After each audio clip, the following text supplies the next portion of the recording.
Here's Frank Turek to misunderstand trans people. What do you have to say for people who don't fit in your definition of man or woman? I'm a biologist. I understand the biology. Are you saying that a woman is only a person who has two X chromosomes and a man who is someone who only has an X and a Y chromosome? I think that's the scientific definition, yes. It's actually not, because there can be people with XXY. There can be Y chromosome inactivation. The way that this biology works is that you have genes. Those genes make proteins. Those proteins develop the traits that you define as men and women. They develop the features that you define as male. They develop the genitalia. But you can be a woman with female genitalia and be XY.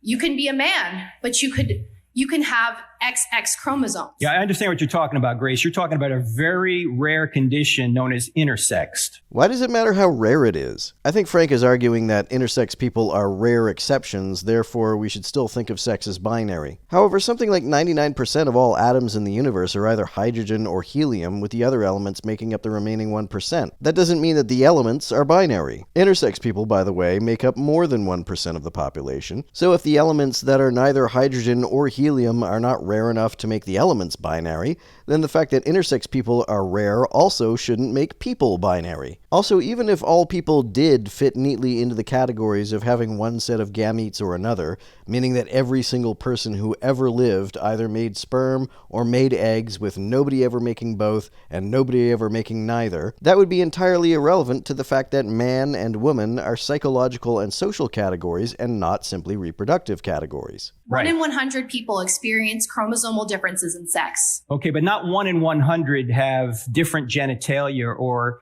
ambiguous genitalia. Again, why does rarity matter? If a species is so rare that it is critically endangered, it doesn't follow that it isn't a real species. And what do you say to those people? Well, what you say is that's a situation that is not the norm. We're not saying that they're not people, obviously. She's not accusing you of saying that they're not people. I think she wants to know if you think intersex people should be allowed to decide for themselves what gender they are, and if you think they can, why can't trans people?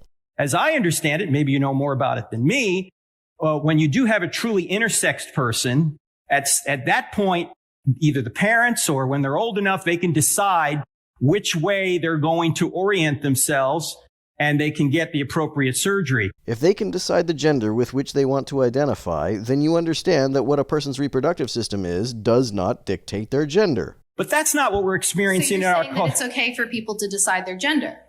In that situation, but that's not what we're talking about in our culture. What we're talking about in our culture are people with perfectly normal functioning sexual organs trying to have them removed and trying to transition to another gender, which is impossible scientifically. I don't think Frank understands what gender is if he thinks transitioning between genders is impossible scientifically. Gender is simply behavior that is often influenced by one's reproductive biology, but doesn't always correlate with it. Maybe Frank meant to say that it's scientifically impossible to change a person's sex. And if he defines sex by gametes and/or chromosomes, that's true.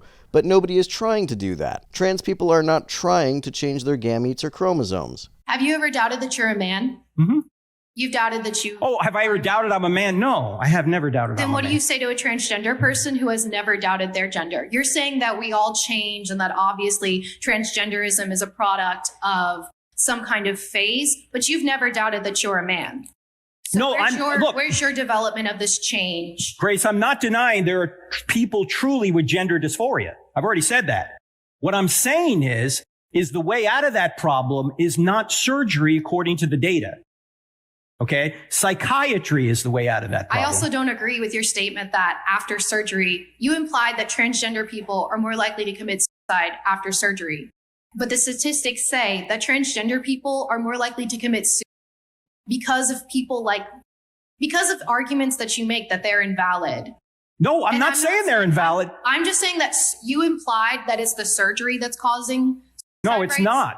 What I'm saying is that the surgery doesn't fix anything. That's the point. It's practically the same rate, whether they have the surgery or not. I've seen different statistics about this, so let's say that Frank is right. If it makes no difference, then what's the problem with letting trans folks have the surgeries they want? If it makes no difference, then it clearly isn't doing any harm. Also, Grace is correct that a variable that correlates very closely with among trans folks is nobody accepting them as the gender they say they are. If Frank wants trans people to get the treatment that the science says is an effective way to lower rates, then he should be advocating that people treat trans men as men and trans women as women. If you woke up and grew breasts today, would you like them to be removed?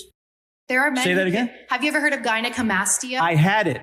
And so did you have that fixed? Yes, I did. And did that make you feel affirmed in your gender and comfortable in your body? No, when I was in the Navy, nobody knows this, by the way. Jesus, now I'm revealing I need a HIPAA form to sign here or something. You don't have to talk about it. No, what I'm saying is, yes, I've had that myself and had it surgically removed when I was in the Navy. I wonder what Frank's reaction would have been if, when he went to the doctor to fix his gynecomastia, his doctor had told him, surgery is not the way out of this problem. Psychiatry is. How would he react if he were told to just take some meds and go to therapy so he learns to accept having boobies? Yeah. And do you feel more comfortable in your body and more affirmed in your gender because of that? Well, it wasn't a gender thing for me. It was the fact, well, I can't even get into it now because it had nothing to do with my gender. Okay. So it had to do with the fact that it looked really odd.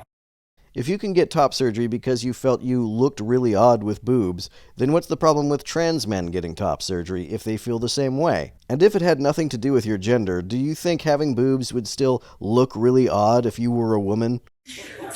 Let me just put it that way.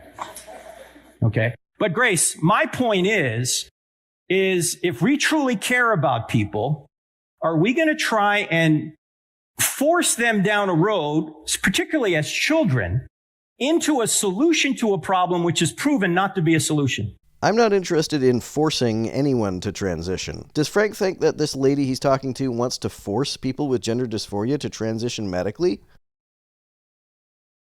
You just said that having that surgery made you feel better about yourself. That has nothing to do with transgender surgery. I wasn't changing my sex. And trans people are not claiming or trying to change their sex as Frank defines sex. Trans men who get top surgery are simply trying to change one of their secondary sex characteristics, which is also what Frank did. I was having breast tissue removed. Okay? I was always a man. Mm-hmm. Okay? Lots of trans men will tell you the exact same thing when they get top surgery. So... And say that I have XY chromosome, but I'm born with female genitalia and female body types, but I believe I'm a man. Should I not be allowed to have that breast tissue removed? As an adult, you can do whatever you want. Yes, that's fine. My problem is with the children.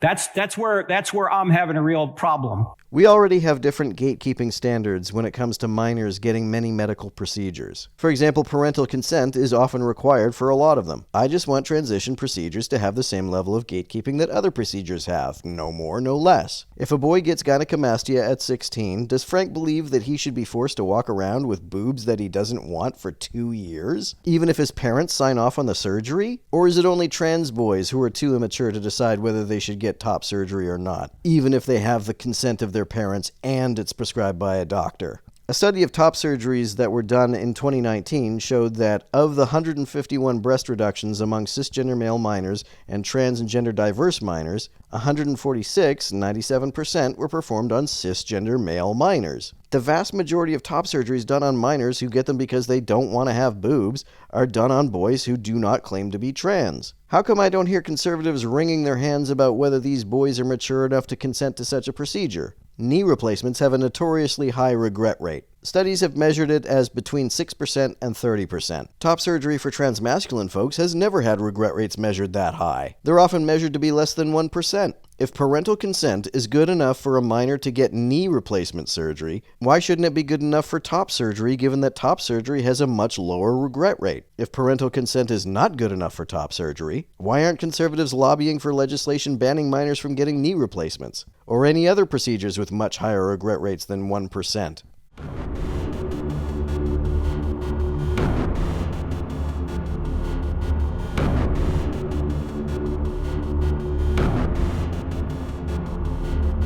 To everyone who helps me out on Patreon, you're a big help. Thanks so much.